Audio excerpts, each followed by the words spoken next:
يصلح لكم أعمالكم ويغفر لكم ذنوبكم ومن يطع الله ورسوله فقد فاز فوزا عظيما. أما بعد فإن خير الحديث كتاب الله وخير الهدي هدي محمد صلى الله عليه وسلم وشر الأمور محدثاتها وكل محدثة بدعة وكل بدعة ضلالة وكل ضلالة في النار.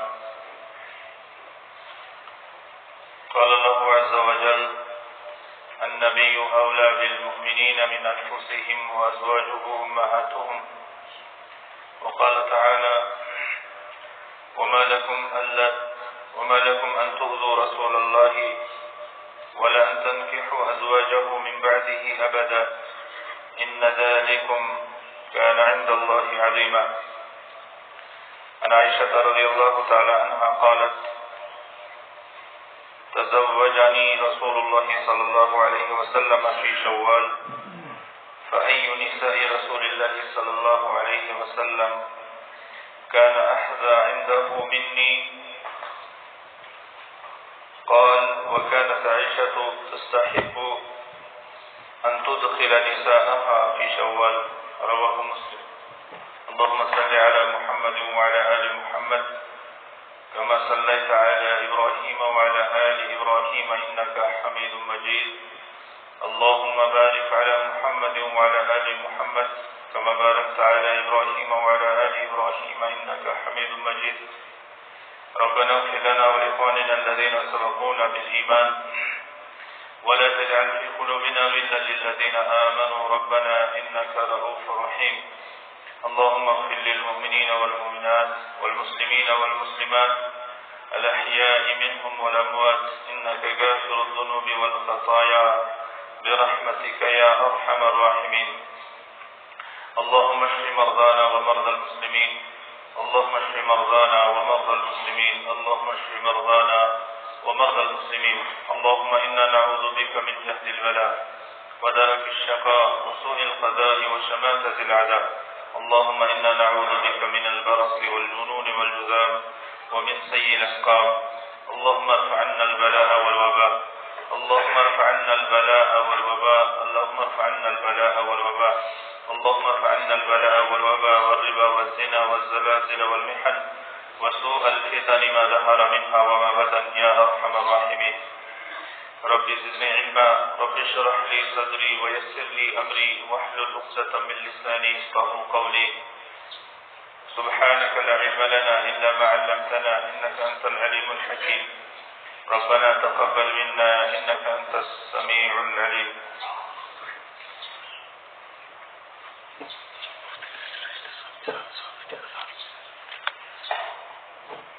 حمد و ثنا اللہ رب العالمین کے لیے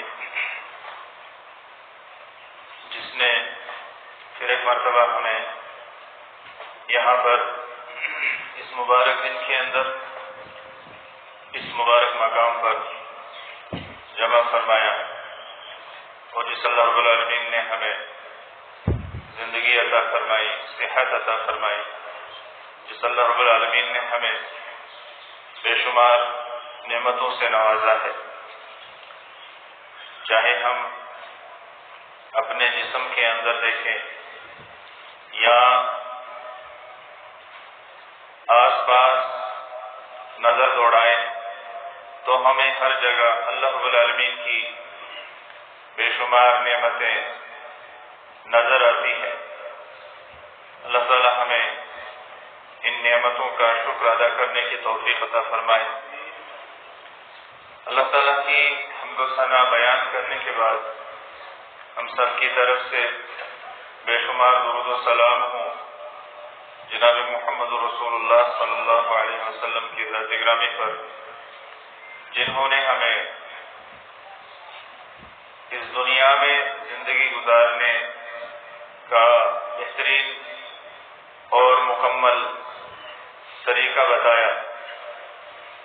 رسول اکرم صلی اللہ علیہ وسلم کی رہنمائی ہمیں قدم قدم پر ملتی ہے۔ ایک انسان کو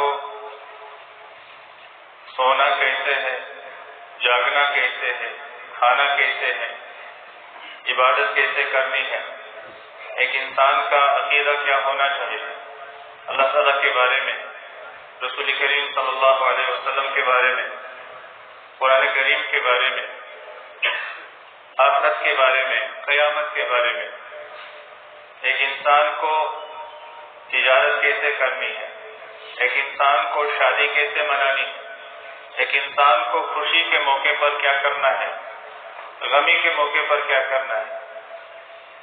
غرض کی ایک ایک قدم پر رسول اکرم صلی اللہ علیہ وسلم کی رہنمائی اور آپ صلی اللہ علیہ وسلم کی تعلیمات واضح ہیں۔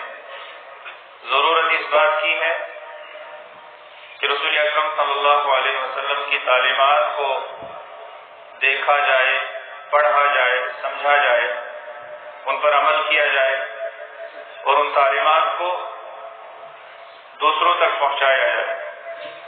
رسول اکرم صلی اللہ علیہ وسلم کی جو تعلیمات ہیں، ہدایات ہیں، احادیث ہیں، سیرت طیبہ ہے، اس کو سارے لوگوں کے سامنے کھول کر بیان کیا جائے، واضح کیا جائے، تاکہ لوگ بھی اس سے فائدہ اٹھائیں اور اپنی زندگیوں کو سنواریں۔ معزز سامعین، شوال کے آخری ایام چل رہے، یہ شوال کا مہینہ بھی کوئی کم اہمیت اور فضیلت والا نہیں ہے۔ اس مہینے کے اندر جہاں پر بہت سارے اللہ کے بندوں نے شوال کے 6 روزے رکھے، اور کچھ ایسے ہیں جو رکھ رہے ہیں، اور کچھ ایسے ہیں جو ابھی آنے والے ایام میں شوال کے 6 روزوں کو پورا کریں گے۔ ایک تو یہ فضیلت ہے کہ اس مہینے کے اندر رمضان المبارک کے روزے رکھنے کے بعد جو 6 روزے رکھتا ہے، 6 دن پھر سے روزہ رکھتا ہے، تو اس نے گویا کہ سارے سال کے روزے رکھے، اس نے گویا کہ سال بھر کے روزے رکھے۔ یہ شوال کی فضیلت ہے۔ اور اسی طرح سے اس مہینے کے اور بھی بہت سارے احکام ہیں، اور بھی بہت ساری باتیں ہیں، ان ساری چیزوں کو مختصر سے وقت میں بیان نہیں کیا جا سکتا ہے۔ جیسے کہ شوال کے مہینے میں ہی ایک اہم غزوہ رسول اکرم صلی اللہ علیہ وسلم نے لڑا، شوال سن 3 ہجری کے اندر، وہ غزوہ احد تھا۔ اس مہینے کے اندر رسول اکرم صلی اللہ علیہ وسلم کے زمانے میں ایک اہم جنگ لڑی گئی غزوہ احد کے نام سے، جس کو جانا جاتا ہے۔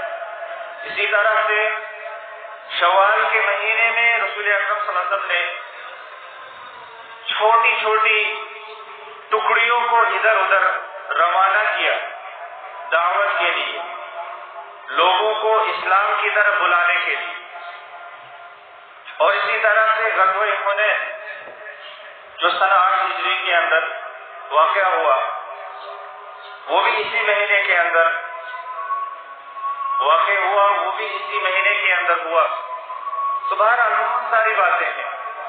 ان تمام باتوں میں سے ایک ہی بات میں نے اس جمعہ کے خطبے کے لیے موضوع کے طور پر چنی ہے، وہ ہے رسول اکرم صلی اللہ علیہ وسلم کا سیدہ عائشہ صدیقہ ام المومنین رضی اللہ تعالی عنہا کے ساتھ نکاح کرنا۔ رسول اکرم صلی اللہ علیہ وسلم غزوہ بدر سے واپس آنے کے بعد، جیسا کہ آپ سبھی حضرات جانتے ہیں کہ اسلام کی سب سے پہلی لڑائی اور اسلام کی سب سے بڑی لڑائی اور سب سے عظیم لڑائی، حق اور باطل کو جس لڑائی نے واضح کیا، وہ لڑائی بدر کے مقام پر لڑی گئی۔ سن 2 ہجری کے اندر 17 رمضان المبارک کی تاریخ، 17 رمضان المبارک کی تاریخ سن 2 ہجری کے اندر یہ بہت بڑی لڑائی لڑی گئی۔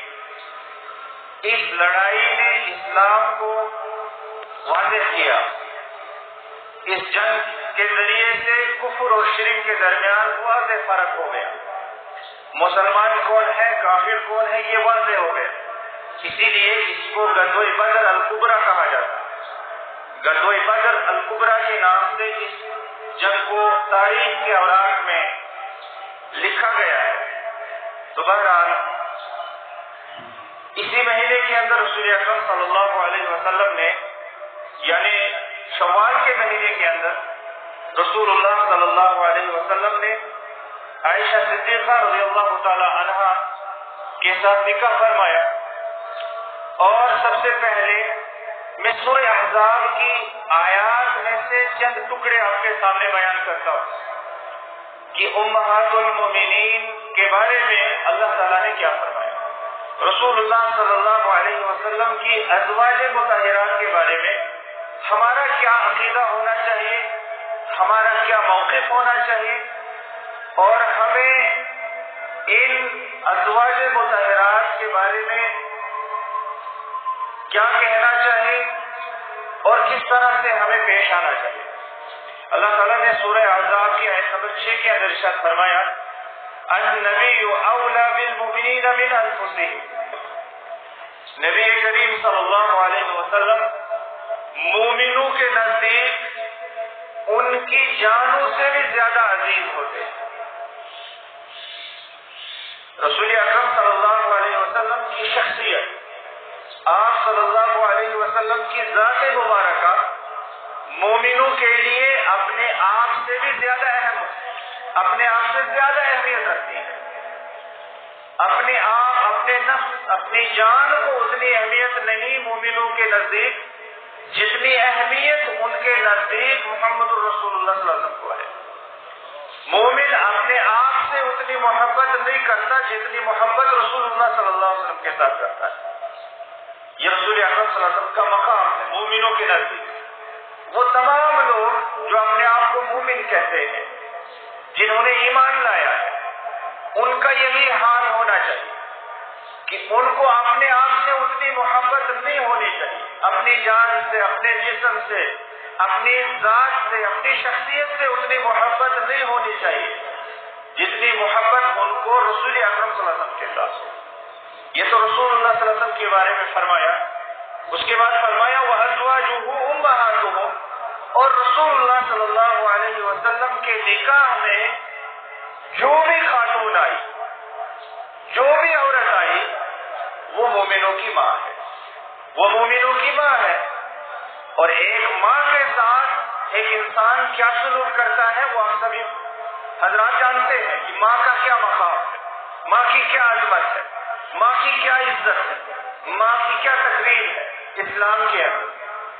تو رسول اللہ صلی اللہ علیہ وسلم کی ازواج، رسول اللہ صلی اللہ علیہ وسلم کی بیویاں تمام مومنوں کی مائیں.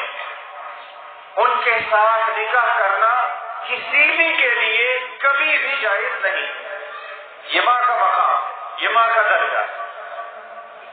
تو عائشہ رضی اللہ تعالی عنہا بھی انہی ماؤں میں سے ہماری ایک ماں ہے. امہات المؤمنین میں سے عائشہ رضی اللہ تعالی عنہا کا بھی تعلق ہے، کیونکہ ان کا نکاح بھی رسول اکرم صلی اللہ علیہ وسلم کے ساتھ ہوا. اس کے بعد سورہ احزاب کی آیت نمبر 53 سے ایک اور ٹکڑا، یہ لمبی آیت ہے، اس میں سے آخری حصہ آپ کے سامنے بیان کرتا ہوں. اس میں اللہ تعالیٰ نے ارشاد فرمایا وَمَا لَكُمْ أَن تُؤْذُوا رَسُولَ اللَّهِ، تمہارے لیے یہ قطعاً جائز نہیں، قطعاً حلال نہیں کہ تم رسول اللہ صلی اللہ علیہ وسلم کو تکلیف پہنچاؤ. کسی بھی کے لیے، کوئی بھی ہو، اس کے لیے یہ بالکل جائز نہیں، حلال نہیں، زیبا نہیں دیتا، اس کے لیے بالکل مناسب نہیں کہ وہ رسول اللہ صلی اللہ علیہ وسلم کو تکلیف پہنچائے کسی بھی طریقے سے. آج دنیا کے اندر بہت سارے لوگ رسول اکرم صلی اللہ علیہ وسلم کی ذات کے بارے میں، رسول اکرم صلی اللہ علیہ وسلم کی شان کے بارے میں گستاخیاں کرتے ہیں. تو اس طرح سے وہ لوگ رسول اکرم صلی اللہ علیہ وسلم کو تکلیف پہنچانے کے شکار ہو جاتے ہیں. وہ اتنا بڑا جرم کرتے ہیں کہ وہ رسول اکرم صلی اللہ علیہ وسلم کو تکلیف پہنچاتے ہیں. یہ بہت بڑا جرم ہے. تو اللہ تعالیٰ نے اس کو حرام کرا دیا کہ کسی بھی کے لیے جائز نہیں کہ وہ رسول اکرم صلی اللہ علیہ وسلم کے بارے میں ایسی کوئی بات کہے یا ایسا کوئی کام کرے, ایسی کوئی حرکت کرے جس سے محمد الرسول اللہ صلی اللہ علیہ وسلم کو تکلیف ہو. رسول اکرم صلی اللہ علیہ وسلم کو تکلیف دینے والی کوئی بھی بات کسی کے لیے حلال اور جائز نہیں ہے. پھر فرمایا وَلَا أَن تَنكِحُوا أَزْوَاجَهُ, اور یہ بھی تمہارے لیے جائز نہیں کہ تم آپ صلی اللہ علیہ وسلم کی ازواج کے ساتھ نکاح کرو. رسول اللہ صلی اللہ علیہ وسلم کی بیویوں کے ساتھ کسی بھی کے لیے نکاح کرنا, شادی کرنا جائز نہیں, حلال نہیں ہے, حرام ہے. ان کو اللہ تعالیٰ نے تمام مومنوں کے لیے, صحابہ کرام رضوان اللہ تعالی علیہ اجمعین کے زمانے سے لے کر قیامت تک جتنے مومن ہوں گے سب کی مائیں کرا دی, سب کی یہ مائیں ہیں. فرمایا وَلَا أَن تَنكِحُوا أَزْوَاجَهُ مِن بَعْدِهِ, آپ صلی اللہ علیہ وسلم کی وفات کے بعد, آپ صلی اللہ علیہ وسلم کے اس دنیا سے چلے جانے کے بعد کسی کے لیے جائز نہیں, کبھی بھی جائز نہیں, ابدی طور پر ان کے ساتھ نکاح کرنا حرام کرا دیا گیا. یہ ازواج مطہرات کا مقام ہے, ماں کا درجہ دیا گیا, اور ماں کے ساتھ ادب احترام کے ساتھ پیش آنا ضروری. ماں کا احترام کرنا, ادب کرنا, عزت کرنا اور ماں کا خیال رکھنا. ماں کے بارے میں اگر کوئی بھی بری بات کہے وہ برداشت نہیں ہوتی, ماں کو اگر کوئی گالی دے وہ برداشت نہیں ہوتا, یہ برداشت سے باہر والی بات ہے. تو یہی حال مومنوں کا رسول اکرم صلی اللہ علیہ وسلم کی ازواج مطہرات کے بارے میں ہونا چاہیے کہ کوئی بھی ان ماؤں کے بارے میں اگر ادنا سی بھی بات کہتا ہے, بری بات کہتا ہے, گالی دیتا ہے یا کوئی اور چیز کرتا ہے تو مومن کو یہ کبھی برداشت نہیں ہونا چاہیے. اس کے ایمان کا یہ تقاضا ہے, اس کی ایمانی غیرت اتنی زیادہ جاگی ہونی چاہیے کہ وہ ایک لفظ بھی ان کے بارے میں برداشت نہ کرے.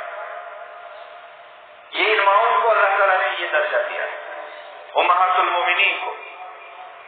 فرمایا ان ذالکم کان عند اللہ عظیما, اگر ایسا کوئی کرتا ہے تو یہ اللہ کے پاس بہت بڑی بات ہے, یہ بہت بڑا جرم ہوگا, یہ بہت بڑا گناہ ہوگا اللہ تعالیٰ کے نزدیک. اگر ان ماؤں کے بارے میں کوئی برا خیال کرتا ہے, بری بات کہتا ہے یا دل میں کچھ ایسی بات سوچتا ہے, نعوذ باللہ, یہ تو اللہ کے نزدیک بہت بڑا جرم ہے, بہت بڑا گناہ ہے. اس چیز سے مومنوں کو بچنا چاہیے. وہ تمام لوگ جو اپنے آپ کو اسلام سے جوڑتے, وہ تمام لوگ جو اپنے آپ کو ایمان سے جوڑتے, جو کہتے ہیں کہ ہم مسلمان ہیں, نام مسلمان ہے, تو ان کو ان چیزوں سے پرہیز کرنا چاہیے. تو بہرحال میرا یہ موضوع نہیں ہے. رسول اکرم صلی اللہ علیہ وسلم نے سب سے پہلا نکاح خدیجہ بنت خویلد رضی اللہ تعالی عنہا کے ساتھ فرمایا, اور ان سے رسول اکرم صلی اللہ علیہ وسلم کو اولاد بھی ہوئی. اللہ تعالیٰ نے رسول اکرم صلی اللہ علیہ وسلم کو ان کے بطن سے 4 بیٹیاں اور 2 بیٹے نوازے, 4 بیٹیاں اور 2 بیٹے نوازے. اور ان کی جب وفات ہوئی, خدیجہ رضی اللہ تعالی عنہا کی ہجرت سے 3 سال پہلے, اور ابو طالب جو رسول اکرم صلی اللہ علیہ وسلم کے چچا تھے, جنہوں نے ایمان نہیں لایا, جو شرک اور کفر کی حالت میں اس دنیا سے چلے گئے, لیکن رسول اکرم صلی اللہ علیہ وسلم کی بہت زیادہ سپورٹ کی, رسول اکرم صلی اللہ علیہ وسلم کی بہت زیادہ مدد کی اس دین کو پھیلانے میں. اللہ تعالیٰ اپنے دین کی مدد کے لیے کہاں کہاں سے آدمیوں کو اٹھاتا ہے, کیسے کیسے اپنے دین کو آگے لے جاتا ہے. کبھی کبھار کوئی مشرک اور کوئی کافر بھی اس دین کی مدد کے لیے کھڑا ہو جاتا ہے, اس کی زبان سے کچھ ایسی باتیں نکل پڑتی ہیں جو دین اسلام کو پھیلنے میں مددگار ثابت ہوتی ہے. تو بہرحال ابو طالب نے رسول اکرم صلی اللہ علیہ وسلم کی مدد کی, لیکن ایمان نہیں لائے, کفر و شرک کی حالت میں دنیا سے چلے گئے. ان کی وفات کے 3 دن بعد یا 3 دن سے زیادہ گزر گئے تھے, خدیجہ رضی اللہ تعالی عنہا کی بھی وفات ہو جاتی ہے. شخصیتیں جو رسول اکرم صلی اللہ علیہ وسلم کی سپورٹ کرتی تھی، رسول اکرم صلی اللہ علیہ وسلم کو دین پھیلانے میں، دعوت و تبلیغ کے میدان میں اپنا سارا سپورٹ پیش کیا. خدیجہ رضی اللہ تعالی عنہا نے جانی طور پر بھی سپورٹ دیا اور اپنا جتنا مال تھا، کیونکہ خدیجہ رضی اللہ تعالی عنہا مالدار خاتون تھی، اللہ تعالیٰ نے ان کو دولت سے نوازا تھا، سارا مال رسول اکرم صلی اللہ علیہ وسلم کے قدموں میں ڈال دیا اور دعوت و تبلیغ کے میدان میں رسول اکرم صلی اللہ علیہ وسلم کو جہاں بھی پیسے کی ضرورت پڑی، جہاں بھی مال کی ضرورت پڑی، خدیجہ رضی اللہ تعالیٰ عنہ جب تک زندہ تھی تو اسی مال میں سے فائدہ اٹھایا، اسی مال کو خرچ کیا. ایسی بھی خواتین اسلامی تاریخ کے اندر گزری جنہوں نے اپنا مال اسلام کے لیے خرچ کیا، اور یہ وہ خاتون تھی جنہوں نے سب سے پہلے عورتوں میں اسلام قبول کیا. عورتوں میں سب سے پہلے اسلام کو جس نے گلے سے لگایا، اسلام کو قبول کیا، وہ خدیجہ رضی اللہ تعالیٰ عنہ تھی. دوبارہ ان کی بڑی خدمات ہے، اسلام کے لیے انہوں نے بڑی قربانیاں پیش کی. اللہ تعالیٰ ان کو اپنی رحمتوں سے نوازے، اللہ تعالیٰ ان کے درجات کو بلند فرمائے، اور ان کے لیے سب سے بڑی دعا جو اللہ تعالیٰ نے ہمیں سکھائی ہے، رضی اللہ تعالی عنہم، اللہ تعالیٰ ان سب سے راضی ہو جائے. تو ان کی جب وفات ہوئی رسول اکرم صلی اللہ علیہ وسلم بہت پریشان ہوئی. رسول اکرم صلی اللہ علیہ وسلم کو بہت غم ہوا، بہت سخت غم میں مبتلا ہوئے رسول کریم صلی اللہ علیہ وسلم. یہاں تک کہ سیرت نگاروں نے، تاریخ لکھنے والوں نے، رسول اللہ صلی اللہ علیہ وسلم کی زندگی پر لکھنے والوں نے اس سال کو ہی عام الحزن کہا، غم کا سال. جس طرح سے پچھلے سال بہت سارے علماء کرام اس دنیا سے چل رہے اور اس سال بھی یہ سلسلہ جاری رہا. ان دونوں سالوں کو علماء کرام نے عام الحزن کہا کہ غم کے سال، اس لیے کہ بہت سارے چوٹی کے علماء کرام، بڑے بلند پائے کے علماء کرام اس دنیا سے چلے گئے. اب یہ دنیا علماء کرام سے خالی ہوتی جا رہی ہے. دن بدن اس دنیا کے اندر جہالت پھیلتی جا رہی ہے. علم اللہ رب العالمین اس دنیا سے اسی انداز کے ساتھ اٹھاتا جا رہا ہے. جب علماء چلے جائیں گے علم بھی چلا جائے گا کہ دنیا کے اندر جہالت کے اندھیرے بچیں گے. تو بہرحال اس سال کو عام الحزن کہا گیا ہے، غم کا سال. رسول اکرم صلی اللہ علیہ وسلم چونکہ پریشان ہوئے، غم کا سال اس لیے نام پڑا کیونکہ کائنات کی عظیم ترین شخصیت کو غم ہوا. رسول اکرم صلی اللہ علیہ وسلم پریشان ہوئے تو خولہ بنت حکیم رضی اللہ تعالی عنہ رسول اکرم صلی اللہ علیہ وسلم کے پاس آئی اور کہا کہ میں آپ کے سامنے دو اختیار رکھتی ہوں، دو آپشن رکھتی ہوں. آپ یا تو سودا بنت زمعہ کے ساتھ نکاح فرمائیں یا عائشہ رضی اللہ تعالی عنہ کے ساتھ نکاح فرمائیں. ان میں سے سودا بنت زمعہ بیوہ ہے اور عائشہ رضی اللہ تعالی عنہ کنواری لڑکی. ان دونوں میں سے جس کے ساتھ آپ نکاح کرنا چاہیں گے میں بات آگے بڑھاؤں. تو سب سے پہلے رسول اکرم صلی اللہ علیہ وسلم نے بیوہ سے ہی نکاح کیا. دوسری شادی جو رسول اکرم صلی اللہ علیہ وسلم نے فرمائی وہ سودا بنت زمعہ رضی اللہ تعالی عنہ کے ساتھ فرمائی. اور اس کے بعد ان کی عمر بہت زیادہ تھی. سودا بنت زمعہ رضی اللہ تعالی عنہ عمر کے لحاظ سے بہت آگے چلی گئی تھی.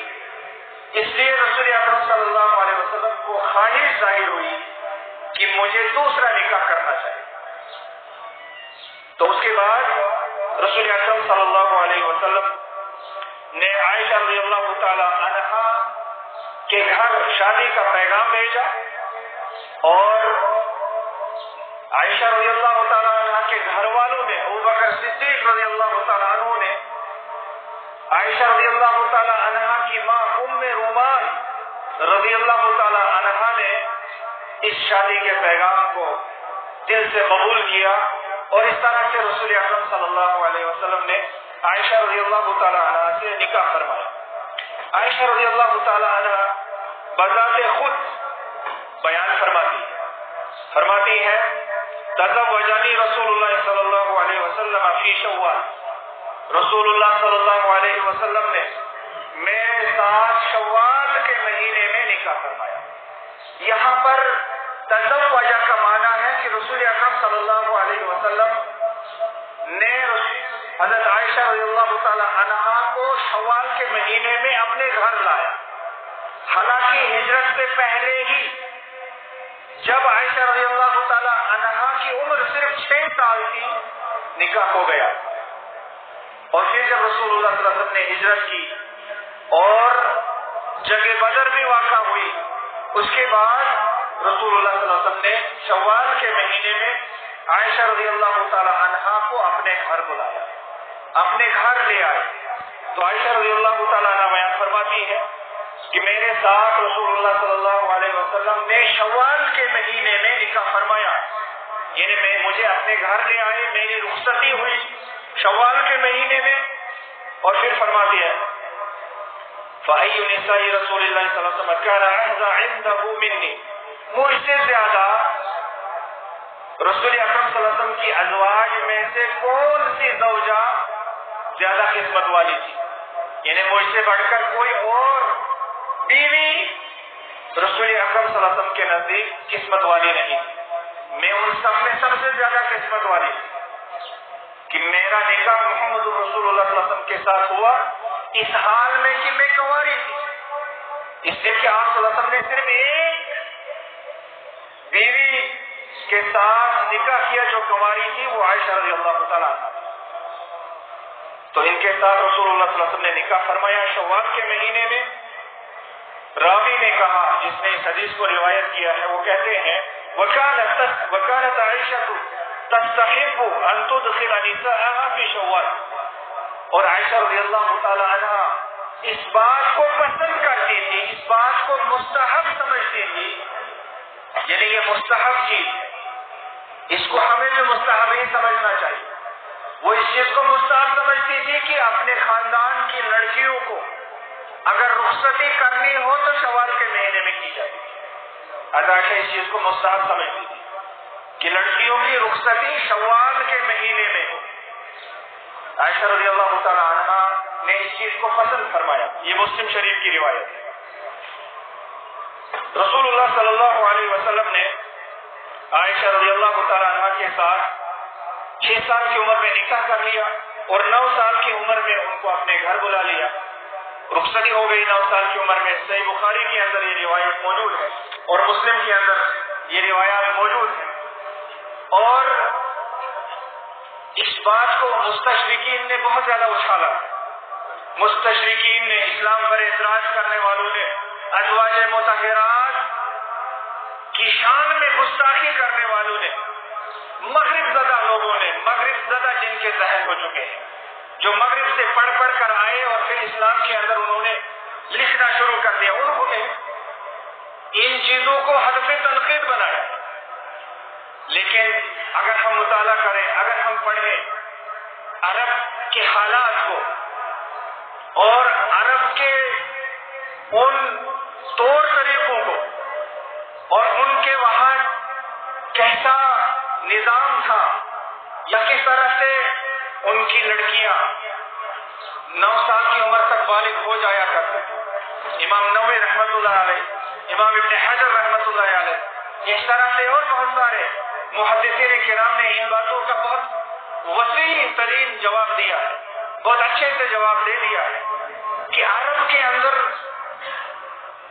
لڑکیاں جلد بالغ ہو جایا کرتی، قریش کے خاندان میں عورتیں 9 سال کی عمر تک بالغ ہو جایا کرتی تھی، اسی لیے رسول اکرم صلی اللہ علیہ وسلم نے 6 سال کی عمر میں اس بچی کے ساتھ شادی تو کر لی، نکاح تو ہو گیا، ایجاب و قبول تو ہو گیا، لیکن ابھی چونکہ بچی نابالغ تھی اس لیے رخصتی نہیں ہوئی، لیکن جو ہی بچی بالغ ہوئی تو ان کی رخصتی بھی ہو گئی۔ تو بہرحال یہ بہت تفصیلی ایک مسئلہ ہے، اس پر میں بات نہیں کرنا چاہتا ہوں۔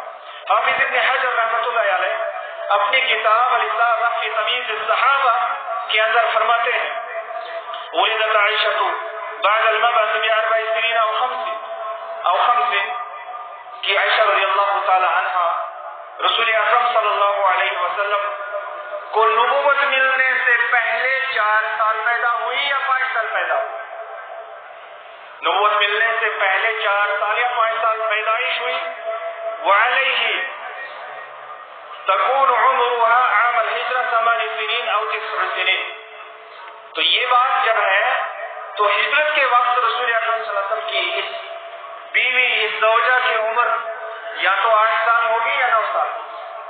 اور سن 2 ہجری کے اندر رخصتی ہوئی. اور حضرت عائشہ رضی اللہ تعالیٰ عنہ نے بذات خود اس کو بیان کیا ہے کہ جب میری رخصتی ہوئی تب میری عمر 9 سال کی تھی. اور بھی بہت ساری تفصیلات ہیں، میں ان میں نہیں جانا چاہتا ہوں. میں آخری بات کیونکہ ٹائم ہو چکا ہے وہ یہ بتانا چاہتا ہوں کہ حضرت عائشہ رضی اللہ تعالیٰ عنہ اپنے نکاح کے اس واقعے کو اپنی زبان سے بیان کرتی. ممکن ہے اس کے اندر ہمارے معاشرے کے اندر کوئی عبرت اور کوئی نصیحت اور کوئی سبق ہو. آئیے ہم اس کو سنتے ہیں اور اسی پر اختتام ہوگا. فرماتی ہے قدمنا المدینہ فوعدت شہرا، فرماتی ہے کہ ہم مدینہ آئے، ہجرت کی، ہم نے مدینہ آ گئے. 1 سال تک میں بیمار رہی اور اتنی زیادہ میں بیمار ہوئی کہ میرے سر کے بال جھڑنے لگ گئے، میرے سر کے بال جھڑنے لگ گئے، ٹوٹنے لگ گئے، یہاں تک کہ میرے بال جو لمبے لمبے تھے وہ کندھوں تک آ گئے. اتنے چھوٹے بال ہو گئے، ٹوٹ گئے میرے سر کے بال. اور اس کے بعد فرماتی ہے میرے پاس میری ماں ام رومان آئی اور میں اس وقت ایک جگہ کھیل رہی تھی اور میرے ساتھ میری سہیلیاں بھی تھی. میں وہاں پر کھیل رہی تھی، جھولا جھول رہی تھی. اب میں اس طرح سے آپ کو سمجھاؤں کہ پرانے زمانے کے اندر بچے ایک لکڑی کو دوسرے کے اوپر رکھتے تھے اور ایک طرف چند بچے بیٹھتے تھے، دوسری طرف دوسرے بچے بیٹھتے تھے اور وہ جھولا جھولتے تھے. تو اسی طرح سے فرماتے ہیں کہ میں بچیوں کے ساتھ اور لڑکیوں کے ساتھ وہاں پر کھیل رہی تھی. تو اتنے میں ماں آ گئی اور بلایا، اور مجھے نہیں معلوم کیوں بلا رہی، اور انہوں نے جب مجھے بلایا تو میں دوڑتے ہوئے اپنی ماں کے پاس گئی. انہوں نے تھوڑا سا پانی اٹھایا، میرے چہرے پر ڈال دیا، میرے چہرے پر جو گرد و غبار تھا اس کو صاف کیا اور اس کے بعد اپنے گھر میں داخل کر دیا جہاں پر انصار کی کچھ عورتیں پہلے سے موجود تھیں، ان کے حوالے کر دیا گیا. اب شادی ہو رہی ہے. ہماری شادی اور اس شادی کے اندر دیکھیے کتنا فرق ہے، کتنا آسمان اور زمین کا فرق ہے. شادی ہو رہی ہے، یہ دیکھیے اب شادیوں کا موسم بھی ہے، شادیاں لوگ کر رہے ہیں. تو بہرحال فرماتی ہے ان کے حوالے مجھے کر دیا گیا. انہوں نے مجھے پکڑا، میرا سر دھویا اور میرے کپڑے انہوں نے تبدیل کیے، مجھے سنوارا، اچھی طرح سے مجھے تیار کیا، میرے بالوں کو انہوں نے گوندا، میری چوٹیاں بنائی. جس طرح سے دلہن کو سجایا جاتا ہے اسی طرح سے انہوں نے اس دلہن کے ساتھ بھی کیا. رسول اکرم صلی اللہ علیہ وسلم کی اس دلہن کے ساتھ بھی انہوں نے ایسا ہی کیا. سجانے کے بعد دوپہر کو اچانک رسول اکرم صلی اللہ علیہ وسلم ہمارے گھر تشریف لاتے ہیں اور میری ماں میرا ہاتھ پکڑ کر مجھے رسول اکرم صلی اللہ علیہ وسلم کے حوالے کر دیتی. کوئی بارات نہیں، کوئی کسی طرح کا اہتمام نہیں. تو بہرحال یہ سیدھی سی شادی تھی، یہ سیدھا سا نکاح تھا. اس طرح سے رخصتی کر دی. اس عظیم خاتون کی رخصتی اس انداز کے ساتھ ہوتی. تو بہرحال میں آگے نہیں بڑھوں گا، یہیں پر رکوں گا. جو کچھ باتیں رہ گئی ہے کوشش کروں گا کہ آئندہ جمعہ کے موقع پر آپ کے سامنے بیان کروں. اللہ رب العالمین ہمیں کہنے سننے سے زیادہ عمل کرنے کی توفیق عطا فرمائے. اللہ رب العالمین ہمیں اسلام کو سمجھنے اور اسلام پر عمل کرنے کی توفیق عطا فرمائے. اللہ رب العالمین ہمیں قرآن و سنت کو سمجھنے کی توفیق عطا فرمائے اور قرآن و سنت کے مطابق ہمیں زندگی کا ہر شعبہ اپنانے کی توفیق عطا فرمائے. اللہ رب العالمین ہماری تمام مشکلات کو آسان فرمائے. اللہ تعالیٰ ہماری تمام پریشانیوں کو دور فرمائے. اللہ رب العالمین ہم میں سے جو بیمار ہیں ان کو شفا نصیب فرمائے. بہت سارے بیماروں کے لیے آپ سب حضرات نے گڑ گڑا کر دعائیں مانگی، ان کے لیے اللہ تعالیٰ سے شفا مانگی، اللہ تعالیٰ نے ان کو شفا دیا۔ اللہ تعالیٰ کا ہمیں اس پر شکر بجا لانا چاہیے کہ اللہ رب العالمین نے ہماری دعاؤں کو سنا۔ اللہ تعالیٰ نے ایسے ہی تمام بیماروں کو شفا نصیب فرمائے، جو بھی پریشان ہے، جو بھی تکلیف میں ہے، جسمانی یا روحانی بیماری میں مبتلا ہے، پروردگار سب کی بیماریاں دور فرما، سب کی تکلیفوں کو دور فرما۔ بہت سارے حضرات اس ہفتے کے اندر اس دنیا سے چلے گئے، اللہ تعالیٰ سب کی مغفرت فرمائے۔ خاص کر علماء کرام کے اس دنیا سے چلے جانے کا سلسلہ جاری ہے۔ آپ نے سنا کہ مفتی فیض الوحید صاحب رحمۃ اللہ علیہ بھی اس دنیا سے چل بسے، اللہ تعالیٰ ان کو مغفور و مرحوم فرمائے۔ یہاں ان کے اصالے کے ثواب کے لیے ایک صاحب نے 1000 روپیہ دیا ہے، اللہ تعالیٰ قبول فرمائے، اللہ تعالیٰ ان کے درجات کو بلند فرمائے، اللہ تعالیٰ ان کی خدمات کو قبول فرمائے۔ اور اسی طرح سے آپ نے جیسے کہ سنا ہے کہ محمد اقبال سہیل صاحب ریٹائرڈ رینجر جو معروف اور مشہور شخصیت تھے، وہ بھی اسی ہفتے کے اندر اس دنیا سے چل بسے، اللہ تعالیٰ ان کی بھی مغفرت فرمائے، اللہ تعالیٰ ان کی بھی درجات کو بلند فرمائے۔ آپ نے سنا ہوگا غلام محمد کچو صاحب جو درگام کے رہنے والے تھے، وہ بھی اس دنیا سے چل بسے، اللہ تعالیٰ ان کی بھی مغفرت فرمائے۔ اور اس کے علاوہ جن کے نام ہمیں پتہ نہیں یا جن کے نام ہم نہیں لے سکتے یہاں پر، اللہ تعالیٰ ان کی بھی مغفرت فرمائے۔ سارے عالم کے اندر جہاں بھی مسلمان پریشان ہیں، سب کی پریشانیوں کو دور فرمائے، اور جہاں سے بھی مسلمان اس دنیا سے چل بسے، اللہ تعالیٰ سب کی مغفرت فرمائے۔ اور جو بیمار ہیں، اللہ تعالیٰ ان کو شفا نصیب فرمائے۔ عورتوں میں، بچوں میں، بوڑھوں میں، جوانوں میں جو بھی بیمار ہیں، تکلیف میں ہے، اللہ تعالیٰ سب کو شفا نصیب فرمائے۔